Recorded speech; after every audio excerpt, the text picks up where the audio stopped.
டே 1 காலையில் 6:00 எழுந்துச்சி beetroot juice போட்டு குடித்தேன். நெக்ஸ்ட்டு மேக்ஸில் நிறைய போட்டு பார்த்தேன். அண்ட் சோஷியலில் ஹிஸ்ட்ரியில் லெசன் 1 படித்தேன்.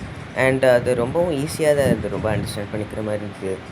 பேலியோலித்திக், மெசோலித்திக் அண்ட் நியோலித்திக் பற்றின ஒரு ஜென்ரல் அண்டர்ஸ்டாண்டிங் எனக்கு இருந்தது. அதை விட இது கொஞ்சம் அதிகமாகவே இருக்குது. அண்ட் தமிழகத்தில் அந்த பீரியட்ஸ் பற்றி அங்கே என்ன நடந்திருந்தாங்க சொல்லிட்டு கொடுத்துருந்தாங்க.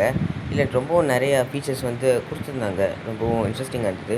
அப்படியே சயின்ஸ் பக்கம் திரும்பினீங்கன்னா மெஷர்மெண்ட்ஸில் நிறைய இன்ஸ்ட்ருமெண்ட்ஸை பற்றி சொல்லியிருந்தாங்க. ஸ்ப்ரிங் பேலன்ஸ், பீம் பேலன்ஸ், பெனியா கேலிப்பர்னு சொல்லிட்டு நிறைய சொல்லியிருந்தாங்க.